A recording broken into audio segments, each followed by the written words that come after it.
Olá, seja muito bem-vindo a esse canal, que Deus lhe abençoe, que você e sua família nesse momento, espero que estejam gozando de muita alegria, muita paz e muita saúde. Louvado seja nosso Senhor Jesus Cristo, para sempre seja louvado.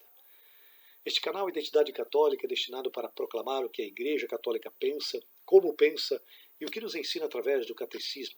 E hoje veremos um pouco do segundo capítulo do Catecismo, Deus ao Encontro do Homem. Em nome do Pai, do Filho e do Espírito Santo. Amém. Convido para que possamos juntos rezarmos o credo. Creio em Deus Pai Todo-Poderoso, Criador do céu e da terra, e em Jesus Cristo, seu único Filho, nosso Senhor, que foi concebido pelo poder do Espírito Santo, nasceu da Virgem Maria, padeceu sob Pôncio Pilatos, foi crucificado, morto e sepultado, desceu à mansão dos mortos, ressuscitou ao terceiro dia, subiu aos céus e está sentado à direita de Deus Pai Todo-Poderoso, donde há de vir a julgar os vivos e os mortos. Creio no Espírito Santo, na Santa Igreja Católica, na comunhão dos santos, na remissão dos pecados, na ressurreição da carne e na vida eterna. Amém. Também vou convidar você para que a gente possa rezar juntos a oração que Jesus nos ensinou. Pai nosso que estais no céu, santificado seja o vosso nome. Venha a nós o vosso reino, seja feita a vossa vontade, assim na terra como no céu. O pão nosso de cada dia nos dai hoje, perdoai-nos as nossas ofensas, assim como nós perdoamos a quem nos tem ofendido, e não nos deixeis cair em tentação, mas livrai-nos do mal. Amém. Convido também para você rezar junto conosco a consagração a Nossa Senhora. Ó minha Senhora, ó minha Mãe, eu me ofereço toda a vós em prova de minha devoção para convosco, vos consagro neste dia meus olhos, meus ouvidos, minha boca, meu coração, inteiramente todo o meu ser, e porque assim sou vossa incomparável Mãe, guardai-me, defendei-me com filho e propriedade vossa. Amém. Rezamos ao Espírito Santo cantando. Vem, vem, vem, vem Espírito Santo de amor, vem a nós, traz à igreja um novo vigor. Vem, vem, vem, vem Espírito Santo de amor, vem a nós, traz à igreja um novo vigor.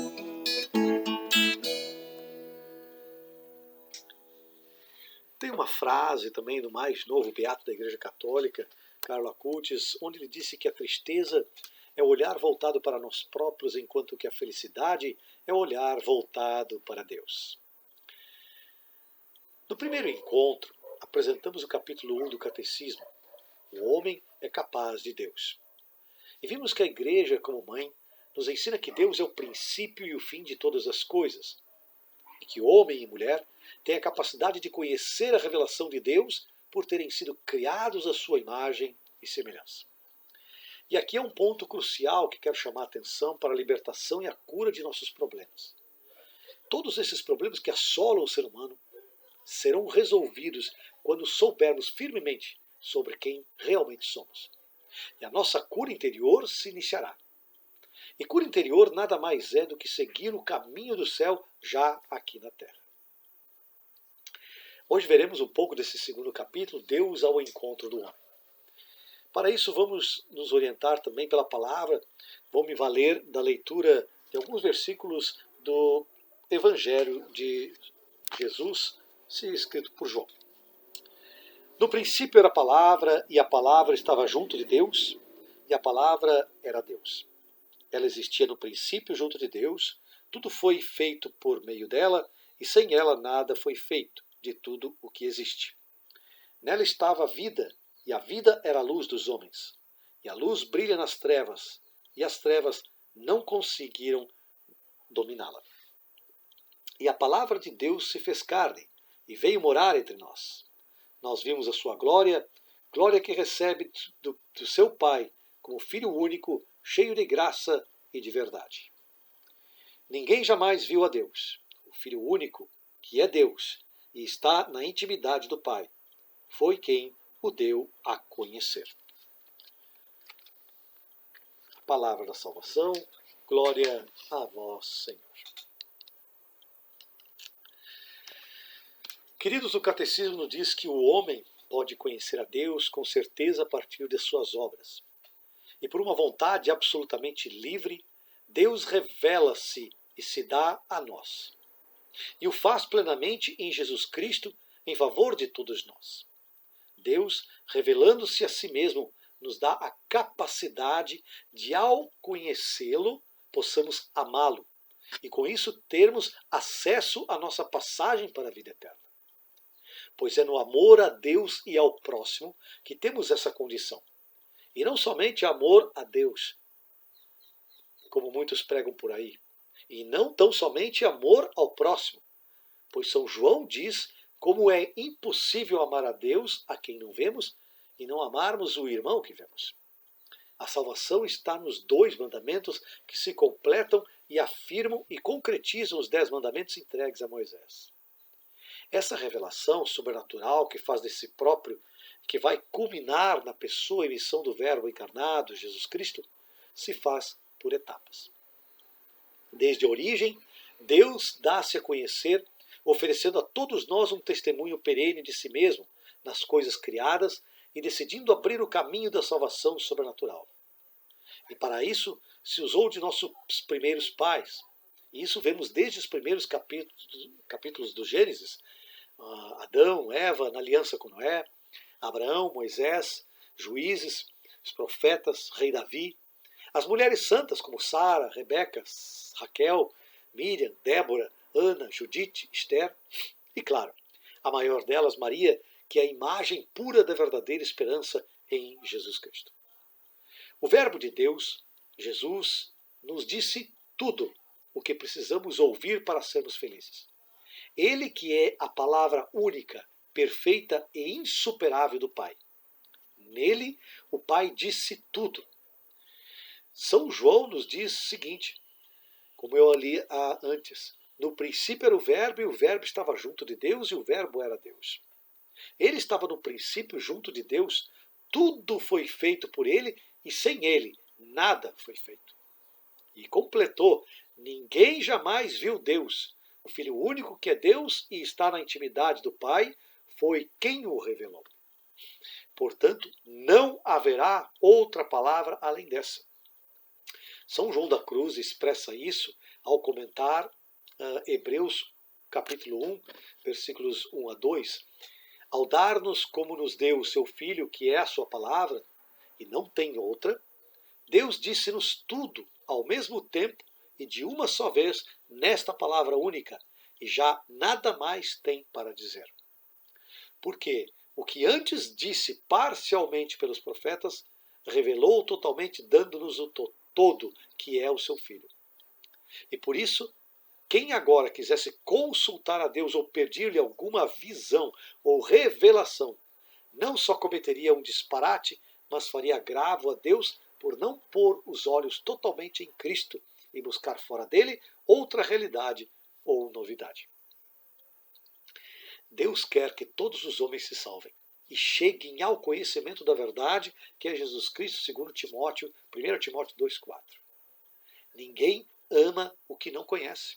Por isso que ao conhecermos Jesus, Ele que é o único caminho, a única verdade, a única vida, temos a oportunidade de amá-lo e ao fazermos isso, nos tornamos um com o Pai e teremos a alegria completa. E como conhecer? Vimos na primeira parte um pouco disso através da pregação dos apóstolos, de forma oral e escrita. Eles anunciaram a nós o reino de Deus. E para que o evangelho fosse de forma perene, conservado íntegro e vivo na igreja, os apóstolos deixaram os bispos como seus sucessores, entregando-lhes o seu próprio ofício de magistério. Pois o anúncio deve ser realizado até a consumação dos tempos. E essa transmissão viva é realizada pela força e pelo poder do Espírito Santo, através da Sagrada Escritura e pela tradição apostólica, que estão intimamente unidas e compenetradas entre si. E isso é que mantém viva a doutrina, a vida e o culto, perpetuando e transmitindo a todas as gerações tudo aquilo que ela é e tudo em que acredita. Portanto, a comunicação que o Pai fez de si próprio pelo seu Verbo no Espírito Santo continua presente e ativa na Igreja. E para aqueles que negam a tradição da Igreja, Em 2 Tessalonicenses, capítulo 2, versículo 15, São Paulo nos fala assim: estai firmes, guardai as tradições que vos ensinamos oralmente e por escrito. Quanto a mim, não acreditaria no Evangelho se não me movesse a isso a autoridade da Igreja Católica. Quem falou essa frase foi Santo Agostinho. Então, a Sagrada Escritura é a palavra de Deus, enquanto Antigo e Novo Testamento, enquanto que a Sagrada Tradição conserva essa palavra, confiada por Cristo Jesus e pelo Espírito Santo aos apóstolos, e transmite-a integralmente aos seus sucessores, para que eles, com a luz do Espírito da Verdade, fielmente a conservem, exponham e difundam na sua pregação.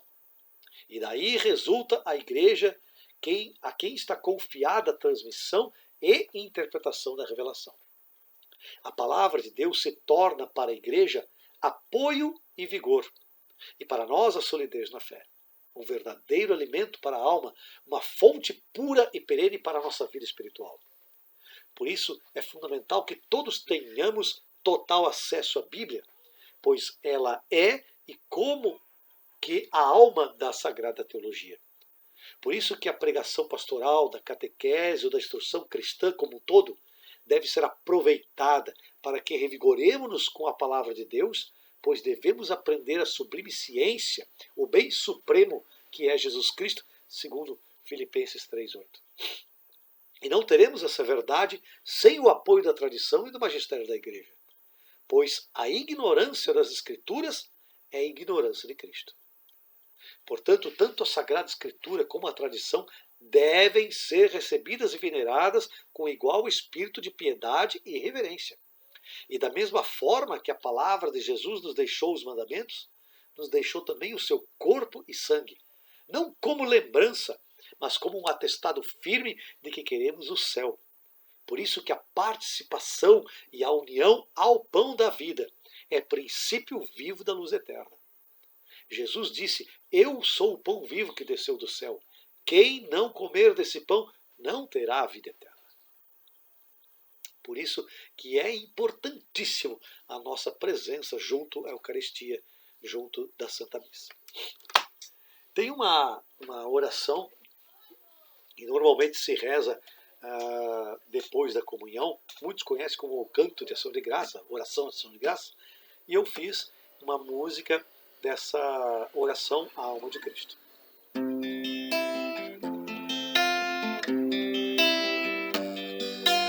Alma de Cristo, santificai, corpo de Cristo, salvai, sangue de Cristo, inebriai, água do lado de Cristo, lavai, paixão de Cristo, confortai. Ó bom Jesus, ouvi, dentro de vossas chagas escondei. Não permitais que eu me separe de vós, do espírito maligno defendei. Na hora da minha morte chamai. Mandai-me ir para junto de vós,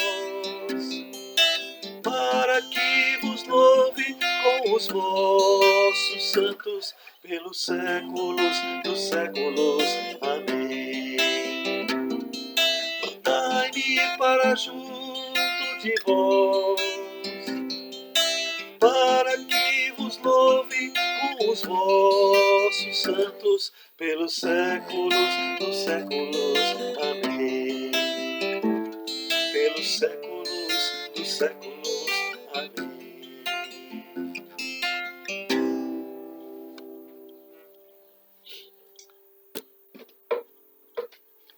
Depois desse início, a gente pode ir para algumas perguntas enviadas. Porém, antes de seguirmos para as questões, Quero responder uma do versículo 26 do capítulo 20 de Êxodo, que foi me perguntado, onde está escrito o seguinte: não subirás ao meu altar por meio de degraus, para que não se descubra tua nudez. Este é o versículo referido, né? O capítulo 20 de Êxodo fala sobre os 10 mandamentos, e aqui também é uma das leis que Deus fala a Moisés. Bom, aqui neste texto, não explicitamente condena degraus. O que Deus fala aqui é sobre comportamento ao altar.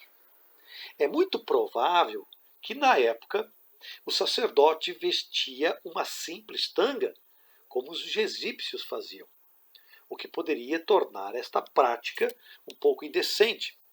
Mas em nada diz para não fazer degraus. Aliás, Jesus, lá em Lucas 22, de 7 a 13, que depois vocês podem ler, quando Jesus convida os apóstolos a fazerem a refeição, ele diz o seguinte: preparai no andar de cima, ou seja, haviam degraus no andar de cima, subiram escadas, né?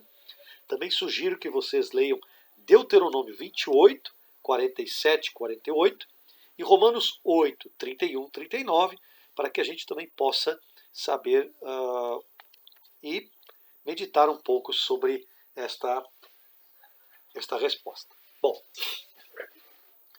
uma pergunta que mandaram aqui, que eu queria conversar com vocês, é sobre o seguinte: como a Bíblia surgiu na fé cristã? E aí eu queria ler com vocês um livro, Fé e Escritura. Essa resposta lá na página 23, onde o Frei Peter Madros ele fala o seguinte: o apóstolo Pedro escreveu na sua segunda epístola, no capítulo 3, versículo 15 seguintes, que aqueles que entendem errado os livros sagrados e os distorcem são incultos e instáveis. Naturalmente, Pedro não quis dizer que aquelas pessoas estavam manipulando no sentido de mudar os textos originais. Até porque, naquele tempo, não se poderia fazer isso, porque os apóstolos estavam vivos ainda, né? E assim o que Pedro queria dizer era que aquelas pessoas entendiam errado, às vezes, as epístolas de Paulo, por exemplo, conforme lemos. O nosso amado irmão Paulo vos escreveu segundo a sabedoria que lhe foi dada. Como leram em suas epístolas, existem muitas passagens que são às vezes interpretadas erroneamente por aqueles aos quais falta conhecimento e boa doutrina. Portanto, concluímos que interpretação errônea é o resultado de uma distorção ou do não entendimento, que é, por seu turno, resultado de baixo nível de educação e conhecimento. O enraizamento, que vai até as origens, São Pedro fala sobre estar ligado às raízes da fé e às origens da doutrina cristã. Origem significa ligado com Cristo e com os apóstolos. A Igreja Católica e Ortodoxa tem raízes apostólicas profundas porque data dos apóstolos e seu clericato é descendente direto dos apóstolos. A Igreja vem mais de 2000 anos depois de Pentecostes, ao contrário de nossos irmãos, membros de congregações que se iniciaram depois do século XVI. Evidentemente, eles proclamam que vêm e datam de Cristo e dos apóstolos, mas a história mostra claramente que estas igrejas foram fundadas recentemente. Nenhum traço de suas doutrinas é encontrado nos primeiros séculos até o século XVI, ou mais tarde, pois nem escavações, nem escritos, nem esculturas, nem rolos de pergaminhos, nem historiadores, cristãos ou não cristãos, jamais fazem menção a às outras igrejas e suas crenças, ou práticas específicas como um todo.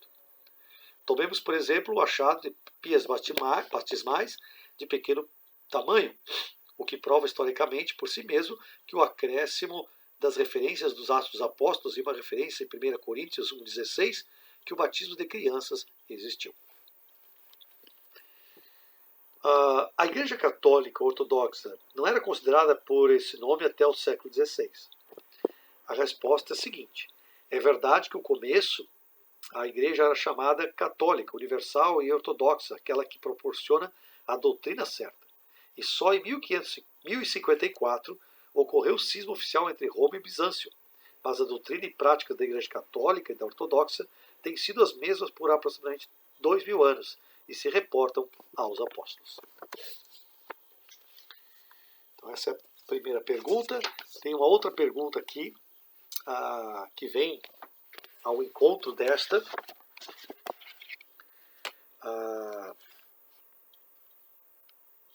Que é a seguinte: a tradição apostólica, né, e a Bíblia. A igreja surgiu da Bíblia, e para isso eu vou utilizar um livro do Dom Boaventura, que ele diz a fé do cristão católico de hoje.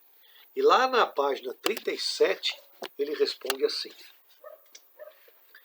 no dia de sua ascensão e volta definitiva ao Pai, o Senhor Jesus deu esta comissão aos apóstolos: foi-me dada toda a autoridade no céu e na terra, e depois fazei discípulos entre todas as nações, batizando-os em nome do Pai, do Filho e do Espírito Santo. Ensinai-lhes a observar tudo o que vos tenho ordenado. Recebereis o poder do Espírito Santo que virá sobre vós para serdes minhas testemunhas em Jerusalém, em toda a Judéia e na Samaria até os confins da terra. E ele escreve aqui: na manhã do dia 29 de maio do ano 30, quando os judeus celebravam a festa de Pentecostes, o Espírito Santo, como um impetuoso vendaval, desceu sobre a comunidade reunida em oração no cenáculo de Jerusalém, como línguas de fogo, e todos ficaram cheios do Espírito Santo. Segundo Atos dos Apóstolos 2:4. Aqui então começou a igreja, e dela se falará mais adiante em outros capítulos desse livro. Notemos bem que os apóstolos tinham recebido de Jesus a ordem de ensinar tudo o quanto lhes comunicara ou revelara. Jesus disse: ide e ensinai. E foi o que fizeram. Jesus não lhes ordenara escrever ou ensinar por escrito, mediante a pregação, mas mediante a pregação e o magistério. Como exemplos e instituições, os apóstolos começaram a transmitir aquelas coisas que os receberam das palavras, das convivências e das obras de Jesus. O Evangelho, ou o Novo Testamento, foi primeiro simplesmente pregado ou anunciado pelos apóstolos. Deste anúncio pregado oralmente, nasceu a igreja. A primeira geração de cristãos simplesmente não dispunha de um Novo Testamento escrito.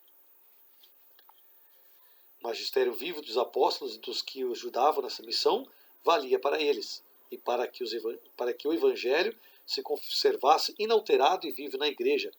Os apóstolos deixaram como sucessores os bispos, presbíteros, diáconos, outros tipos de ministros, que então foram constituídos para a igreja e lhes transmitiram o encargo do magistério.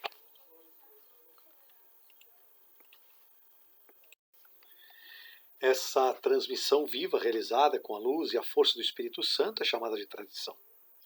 No começo da vida da igreja, só havia esta grande tradição. Segundo os entendidos na história da primitiva igreja, os evangelhos escritos de Mateus, Marcos, Lucas e João só apareceram 30, 40 anos depois de Pentecostes, fazendo então parte da tradição cristã. Portanto, a igreja como tal, com sua vida, sua liturgia, sua doutrina, sua organização ou suas instituições, não nasceu da leitura ou do estudo dos livros do Novo Testamento, que simplesmente ainda não existiam.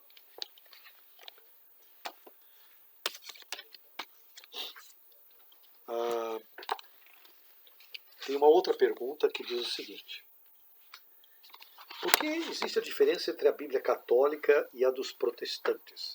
Para isso eu vou me usar deste livro, Católicos Perguntam, do Dom Estevão Tavares. E ele responde o seguinte: a esta resposta só poderá ser dada com segurança se considerarmos a história de formação do catálogo sagrado. Antes, devemos explicar alguns vocábulos importantes. De fato, a Bíblia publicada pelos protestantes não contém 7 livros do Antigo Testamento, que se acham na Bíblia dos católicos, a saber, Tobias, Judite, Sabedoria, Baruque, Eclesiástico, 1º e 2º Macabeus, além de fragmentos como Esther e Daniel. A nomenclatura, então, que ele é cânon, significa regra, catálogo. Canônico significa livro catalogado, que significa um livro inspirado por Deus. E Deuteronômio, deuterocanônico, aliás, que livro catalogado, ou em segunda instância, posteriormente, após ter sido controvertido. As passagens bíblicas começaram a ser escritas esporadicamente desde os tempos anteriores a Moisés. Cumpre ressaltar que a escrita era uma arte rara e cara na antiguidade. Moisés foi o primeiro codificador das tradições orais escritas de Israel no século XVIII a.C. Aliás, século XIII a.C. Desculpa. A essas tradições, leis narrativas, peças litúrgicas, foram sendo acrescidos aos poucos outros escritos no decorrer dos séculos, sem que os judeus se preocupassem com a catalogação dos mesmos. Todavia, no século I da era cristã, deu-se um fato importante. Começaram a aparecer os livros cristãos, Carta de São Paulo, Evangelhos, que se apresentavam como a continuação dos livros sagrados dos judeus. Estes, porém, não tendo aceito Cristo, trataram de impedir que se fizesse aglutinação de livros judeus e livros cristãos. Por isso, reuniram-se no Sínodo de Jâmia, ao sul da Palestina, por volta do ano 100 d.C., a fim de estabelecer as exigências que deveriam caracterizar os livros sagrados, ou inspirados por Deus. Foram estipulados os seguintes critérios. O livro sagrado não pode ter sido escrito fora da terra de Israel, não em língua aramaica ou grega, mas somente em hebraico, língua pátria do povo israelita, não depois de Esdras, ou seja, 458 a 428 a.C., e não em contradição com o Torá ou a lei de Moisés. Em consequência, os judeus da Palestina fecharam seu cânon sagrado sem reconhecer livros escritos que não obedeciam a tais critérios. Acontece, porém, que em Alexandria, no Egito, havia uma próspera colônia judaica que, vivendo em terra estrangeira e falando língua estrangeira, o grego, não adotou os critérios nacionalistas estipulados pelos judeus de Jâmia. Os judeus de Alexandria chegaram a traduzir os livros sagrados hebraicos para o grego entre 250 a 100 a.C., dando assim origem à versão grega dita alexandrina, ou dos 70 intérpretes. Essa edição bíblica grega encerra livros que os judeus de Jâmia não aceitaram, que é aqueles que eu citei antes. Mas os de Alexandria liam como palavra de Deus. Podemos então dizer que havia dois cânones entre os judeus no início da era cristã, o restrito da Palestina e o amplo de Alexandria. No século XVI, Martim Lutero, que viveu entre 1483 e 1546, numa contestação à igreja, resolveu adotar o cânon dos judeus da Palestina, deixando de lado os 7 livros deuterocanônicos que a igreja recebera dos judeus de Alexandria. E por isso, esta é a razão pela qual a Bíblia dos protestantes não tem os 7 livros e os fragmentos que a Bíblia dos católicos inclui, aquelas que eu tinha lido antes. Então está aqui feita a resposta. E uma outra pergunta também sobre o sábado ou domingo. A pergunta é a seguinte: há igrejas que guardam o sábado em vez do domingo como dia dedicado ao Senhor, o dia de descanso. A Bíblia fala dos 2 dias. De onde vem nosso costume de celebrar o domingo e não no sábado como o dia do Senhor? Então, veja bem. A lei de Moisés, entre as suas prescrições mais antigas, mandava que os judeus descansassem no 7º dia, ou sábado, sabat, dedicando-se totalmente ao Senhor, conforme Êxodo 28. A palavra sabat em hebraico significa repouso. Está relacionado ao seba-set em hebraico, onde vemos que o conceito de sábado envolve tanto a ideia de repouso como de 7º dia. Durante sua vida mortal, Jesus se submeteu à lei, quis ser circuncidado e acompanhar a sua gente na observância do sábado. Repreendia, porém, os fariseus por seu rigorismo, que podia chegar à hipocrisia, colocando a caridade acima da observância literal do sábado. lembrava o seguinte princípio: o sábado é feito para o homem, e não o homem para o sábado.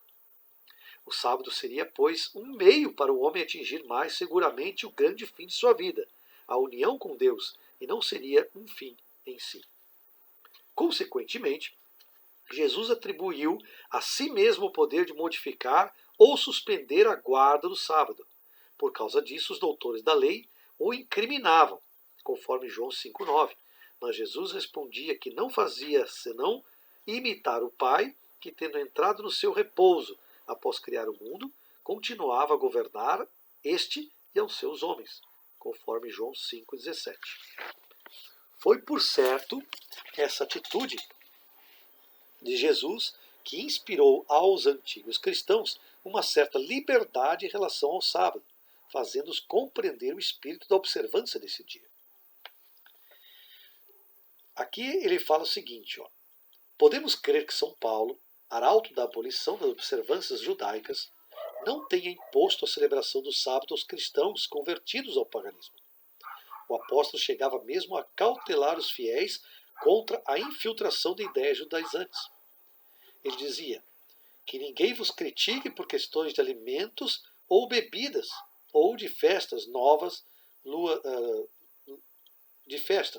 novas luas e sábados, que são apenas sombra de coisas que haviam de vir. Mas a realidade é o corpo de Cristo, conforme Colossenses 2, 16 a 17. Assim, foram transferidas para esse dia, para o primeiro dia da semana, posterior ao sábado, quando Cristo ressuscitou, tornou-se o dia de culto dos cristãos ou o dia do Senhor. No ano 57, 58, por exemplo, em Troade, na Ásia Menor, os cristãos se reuniam no primeiro dia da semana, conforme Atos 27, para celebrar a Eucaristia. Em 1 Coríntios 16, 2, São Paulo recomenda aos fiéis a coleta em favor dos pobres no primeiro dia da semana, o que supõe uma assembleia religiosa realizada naquele dia. Assim foram transferidas para esse dia práticas que os judeus celebravam aos sábados, como o louvor de Deus e a esmola. É muito provável que as comunidades fundadas por São Paulo tenham observado o primeiro dia da semana, dia da ressurreição de Cristo. Esse dia dedicado à glorificação do Senhor vitorioso sobre a morte tomou adequadamente o nome de Kyriake Mera, dia do Senhor, ou propriamente dia imperial, como se depreende de Atos dos Apóstolos 1,10. Fui arrebatado em espírito no dia do Senhor. O grego Kyriake Mera deu em latim Dominica Dies, donde em português dominga ou domingo. Observando o domingo, os cristãos estão obedecendo exatamente a lei de Deus, pois dedicam todo o sétimo dia ao repouso e ao culto do Senhor. Apenas deslocaram em um dia a contagem dos dias da semana. Isso ficou bem nítido na nomenclatura portuguesa quando se lê abaixo.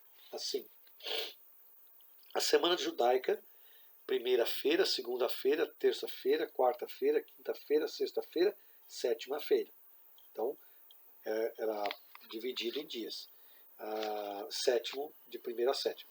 A semana cristã: segunda-feira, terça-feira, quarta-feira, quinta-feira, sexta-feira, sábado e aí então o domingo. Né? Na semana judaica, a primeira-feira era o domingo.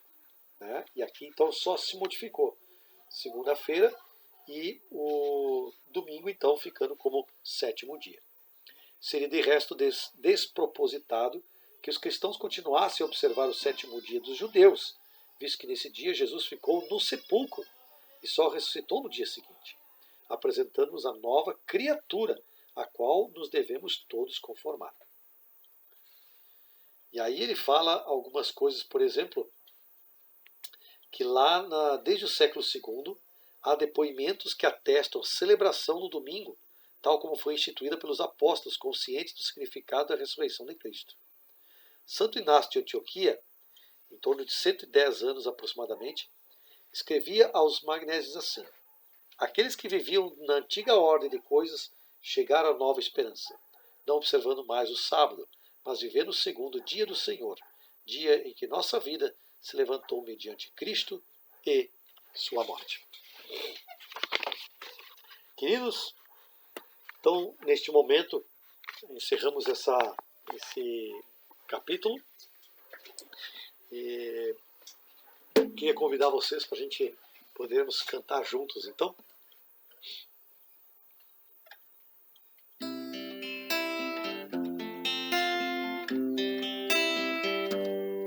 A música da Alma de Cristo. Alma de Cristo, santificai. Corpo de Cristo, salvai. Sangue de Cristo, inebriai. Água do lado de Cristo, lavai-me. Paixão de Cristo, confortai. Ó bom Jesus, ouvi-me. Dentro de vossas chagas, escondei-me. Não permitais que eu me separe de vós. Do espírito maligno, defendei-me. Na hora da minha morte, chamai. Mandai-me ir para junto de vós, para que vos louve com os vossos santos pelos séculos dos séculos. Amém. Mandai-me ir para junto de vós, para que vos louve com os vossos santos pelos séculos dos séculos. Amém. Pelos séculos dos séculos. Amém.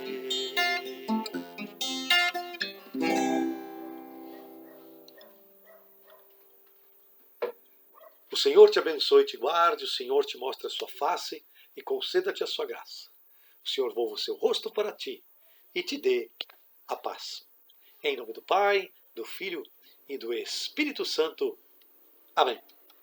Louvado seja nosso Senhor Jesus Cristo, para sempre seja louvado. Até a próxima.